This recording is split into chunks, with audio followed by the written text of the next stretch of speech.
Halo nakama heroin, kembali lagi dengan Mimin di sini.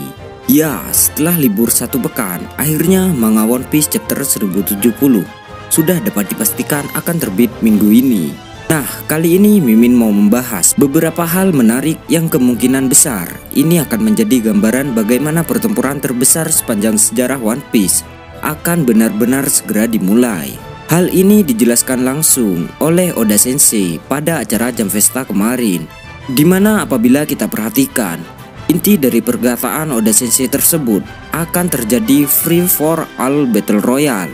Dan apabila kita analisa dari perkataan Oda Sensei tersebut, merujuk pada akan terjadinya sebuah pertempuran besar dalam dunia One Piece, dan semua pihak yang ada di dunia One Piece cepat atau lambat akan terbawa arus gelombang pertempuran tersebut.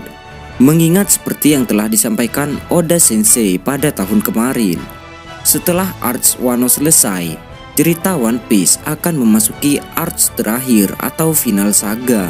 Nah, selain itu, pesan menarik dari Oda Sensei adalah Oda mengatakan that person and that person are gonna be fighting. Dan apabila kita artikan kurang lebih seperti ini, orang itu dan orang itu akan saling bertarung.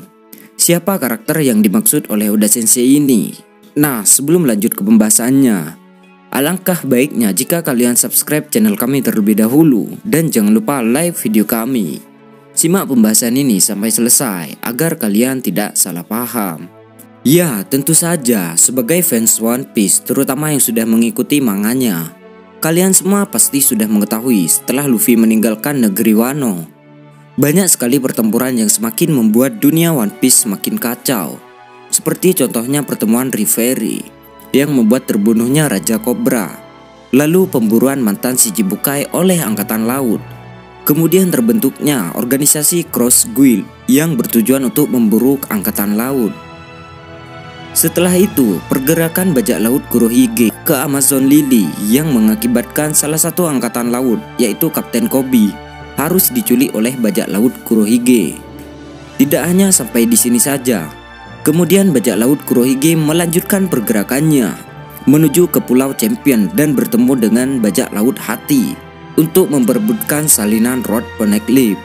Dan yang terakhir, pergerakan yang dilakukan oleh pimpinan pemerintah dunia untuk menghabisi seluruh kerajaan Lulusia dan mengirim agen terbaik mereka, yaitu agen CP0 ke Pulau Egghead untuk membunuh Dr. Vegapunk. Jelas pergerakan yang dilakukan oleh pemerintah dunia memancing pergerakan dari organisasi revolusi untuk segera melakukan pertempuran besar-besaran melawan pihak pemerintah dunia. Nah, di sisi lain, pergerakan dari salah satu kaisar lautan, yaitu Akagami no Shanks, untuk menyelesaikan masalahnya dengan Bartolomeo, tentu saja sangat dinantikan oleh para fans One Piece. Apalagi seperti yang pernah dikatakan oleh Oda Sensei dalam sebuah kolom SBS terbaru, yaitu volume 104, bahwa kelompok bajak laut merah ternyata memiliki jumlah armada bajak laut yang sangat banyak. Namun Oda Sensei tidak menjelaskannya secara detail berapa jumlah armada bajak laut rambut merah secara keseluruhan. Tetapi Oda Sensei hanya mengatakan jika armada yang dimiliki oleh Shanks mirip dengan armada besar kelompok bajak laut topi jerami. Selain itu, Oda juga mempertegas meskipun mereka jarang dimunculkan atau bergerak bersama, namun ketika dari salah satu mereka atau ketika bajak laut rambut merah membutuhkan bantuan, mereka akan mulai bergerak. Maka itu sebabnya ini juga bisa menjadi jawaban kenapa Akagami no Shanks memiliki julukan yang berbeda dari kelompok bajak laut lainnya, yaitu sebagai bos besar atau Okashira. Jadi, apa kalian semua bisa membayangkan kelompok bajak laut rambut merah memiliki potensi yang sangat luar biasa mengerikan sebagai sebuah kelompok bajak laut yang ada di dunia One Piece? Dan hal ini pun telah diakui oleh pihak pemerintah dunia dan juga angkatan laut.